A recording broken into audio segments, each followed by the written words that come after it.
ও শুধু আমাকে চায়। তোমরা নির্ভয়ে থাকো। প্রভু আশ্বস্ত করলেন, দেবতারা ফিরে গেলেন। এইভাবেই কঠোর সাধনা করছেন, পৃথিবী কম্পিত হচ্ছে, স্বর্গ কম্পিত হচ্ছে, ব্রহ্মলোক পর্যন্ত পৌঁছে গেছে তার ভজনের বৈভব। শ্রীহরি গরুর পিঠে করে এলেন, মধুবনে তার সম্মুখে এসে দণ্ডায়মান হলেন। তিনি যে পদ্ম পলাশ লোচন শ্রীহরি ধ্যান করছেন, ধ্যান করতে করতে যখন তিনি চোখটি খুললেন, চোখ খুলে তিনি স্বয়ং শ্রীহরিকে দেখলেন। শ্রীহরিকে দেখতে পেয়ে তিনি আনন্দিত হলেন। প্রভু তখন তাকে কোলে তুলে নিয়ে চুম্বন করতে লাগলেন। জয় জয় শ্রী রাধে।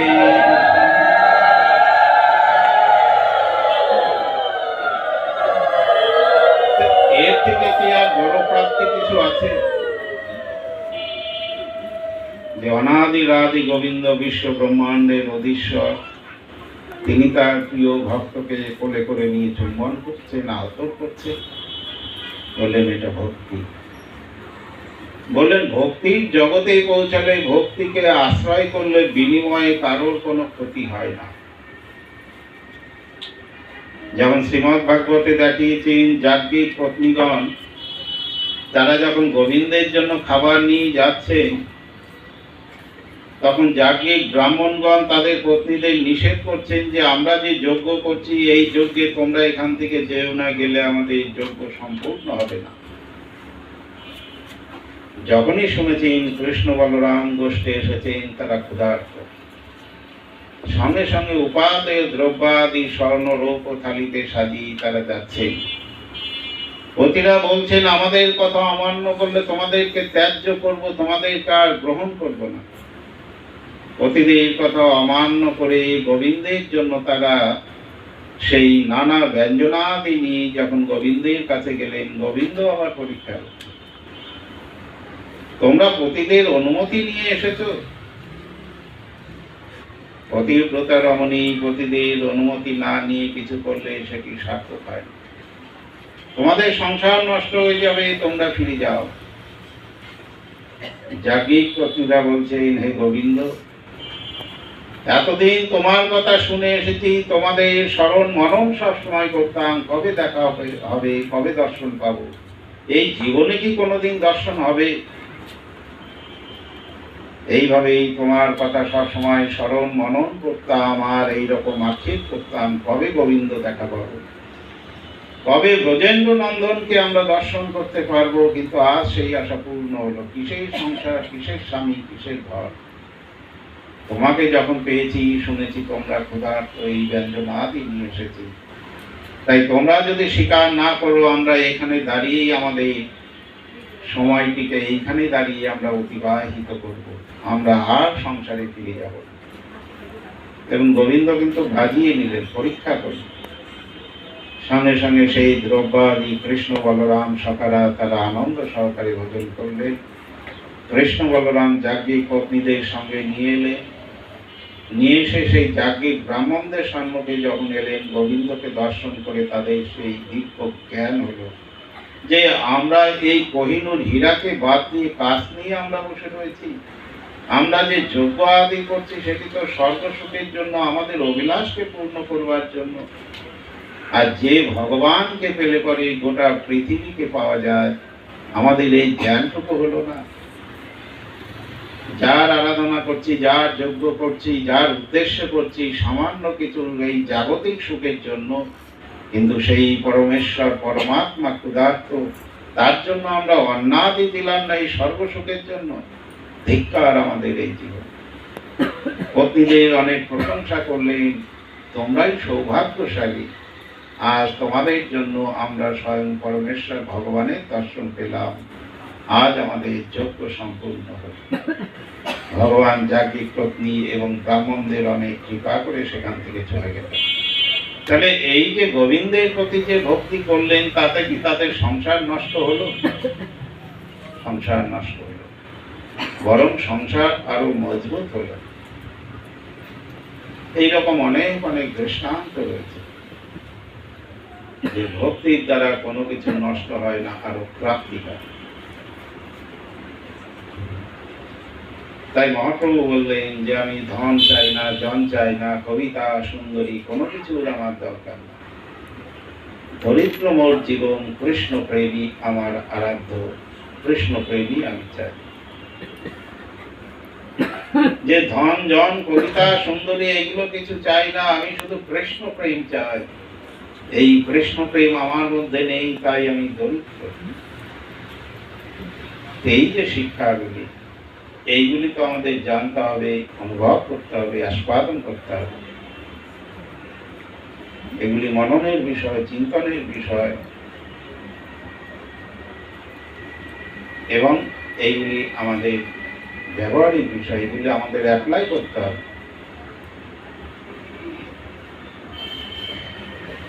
তাই ধ্রুব মহাশয় ভগবানের কি স্তুতি করবেন, তিনি তো কিছুই জানেন না। সর্বজ্ঞ অন্তর্যামী স্বয়ং ভগবান তার পঞ্চজন্য শঙ্খ তার মস্তকে দিলেন, লাগালেন, অর্থাৎ তাকে কৃপা করলেন, আশীর্বাদ করলেন।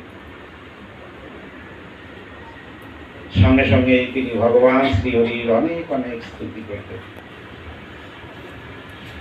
তখন তিনি বলছেন যে আমি পিতার ভালোবাসার জন্য, সিংহাসন লাভের জন্য আমি এই বনে এসেছি সাধনা করবার জন্য। এই সাধনায় ব্রতী হয়ে বুঝলাম ওই সিংহাসন, পিতার ভালোবাসা, ওই রাজ পরিবার, এটি অতি নগণ্য, অতি তুচ্ছ। তাই প্রভু আমি অন্য কোনো কিছু চাই না, আমাকে এমন একটি স্থান দিন যে স্থানে কেউ কোনোদিন পৌঁছতে পারেনি, এবং সেইখানে থেকেই যেন আপনার স্মরণ মনন করতে পারি, আপনাকে যেন না প্রভু তথাস্থ বলে।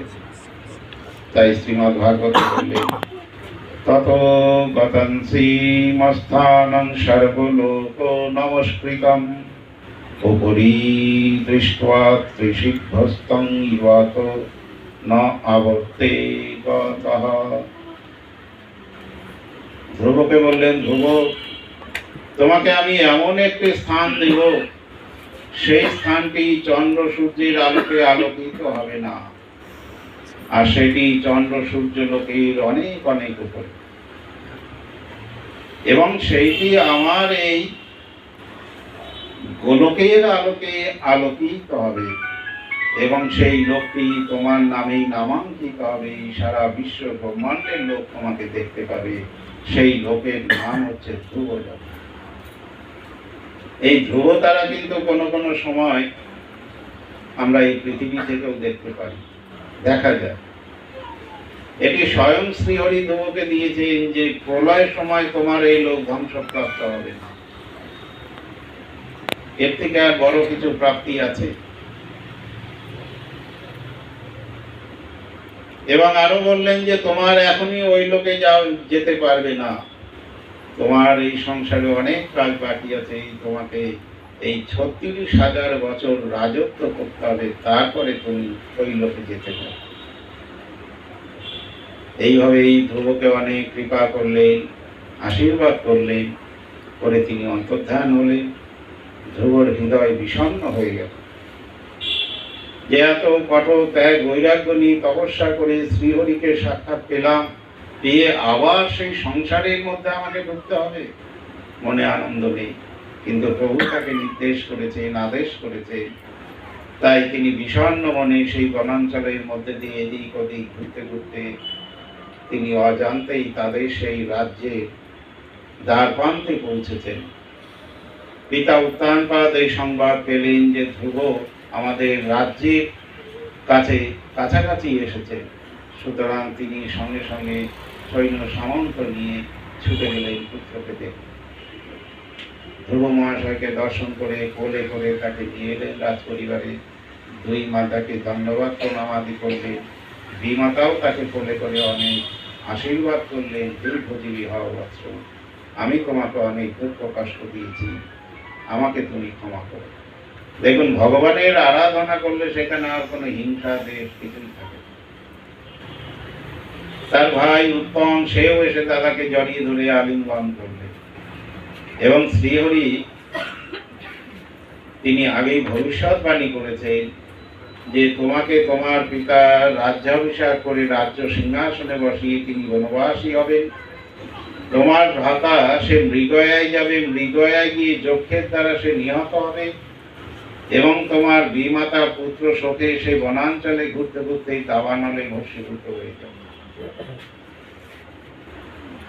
এইভাবে তার পুত্রকে রাজ্য সিংহাসন দিয়ে তিনি চলে গেলেন, বনবাসী হলেন ভগবানের আরাধনা করবার জন্য। এদিকে তার ভ্রাতা উত্তান সেও মৃগয়ায় গেল, মৃগয়ায় যাওয়ার পরে শুনতে পেল তার ভ্রাতা সে নিহত হয়েছে। তার মা পুত্র শোকে বিভ্রান্ত হয়ে তিনিও বনাঞ্চলে গেলেন, বনে দাবানলে সেও ভস্মীভূত হয়ে মারা গেল। তখন এই ধ্রুব কি করলেন, সেই ভাইয়ের মৃত্যুর প্রতিশোধ নেওয়ার জন্য সৈন্য সামন্ত নিয়ে তিনি যুদ্ধ করতে গেলেন যক্ষদের সঙ্গে। 1,00,000 যক্ষদের সঙ্গে যুদ্ধ করে তাদের পরাস্ত করলেন। কিছু কিছু যক্ষরা তারা মায়াবিদ্যা জানতো, মায়াবিদ্যার দ্বারা ধ্রুবর সঙ্গে যুদ্ধ করতে লাগলেন। তখন ধ্রুব মহাশয় তিনি নারায়ণ বিদ্যা জানতেন, অর্থাৎ নারায়ণী অস্ত্র, সেই অস্ত্রের দ্বারা মায়াবিদ্যাধারী যক্ষদের নিধন করতে লাগলেন। এইদিকে কিছু ব্রহ্মর্ষি ঋষিরা স্বয়ম্ভু মনুকে এই বৃত্তান্ত জানালেন যে আপনি ধ্রুবকে নিরস্ত করুন, না হলে আপনার এই পৈত্র সে সমস্ত যক্ষদের নিধন করে দিল। সঙ্গে সঙ্গে সেখানে কিছু ব্রহ্মর্ষি ঋষিরা এলেন, স্বয়ম্ভু মনু এলেন, এসে ধ্রুবকে নিরস্ত করলেন যে তুমি অযথা যারা দোষী নয় তাদেরকেও তুমি সেই সমস্ত যক্ষদের নিধন করছো, তাদের নিধন করো না, কারণ তোমার ভ্রাতা যে মারা গেছে, তোমার বিমাতা মারা গেছে, তারা তাদের কর্মফল অনুযায়ী মারা গেছে, তাদের জন্য এরা কেউ দায়ী নয়। যে আমরা যে দুঃখ কষ্ট ভোগ করি এটা কিন্তু অন্য কেউ দায়ী নয়। আমরা মনে করি যে অমুকের জন্য আমার এই ক্ষতি হলো, অমুকের জন্য আমি এই কষ্ট পেলাম। বললেন এই যে দুঃখ কষ্ট অন্যের দ্বারা পাচ্ছি ঠিকই, কিন্তু সেটি আমার প্রারব্ধ, যে তার দ্বারাই আমাকে দুঃখ পেতে হবে। তখন ধ্রুব মহাশয় নিরস্ত হলেন। স্বয়ম্ভু মনু বললেন তুমি কুবেরের কাছে ক্ষমা প্রার্থী হও। ধ্রুব মহাশয় কুবেরের কাছে গেলেন, ক্ষমা প্রার্থী হলেন। কুবের অনেক আশীর্বাদ করলেন। কুবের বললেন বৎস তুমি কি বর চাও বলো। তখন ধ্রুব মহাশয় বললেন আমার কৃষ্ণ পথে যেন আমার গতিমতি হয়, যে আমরা গোবিন্দ কৃষ্ণ মন্ত্রে দীক্ষা নিয়ে যতটা গোবিন্দের ভজন না করি, যতটা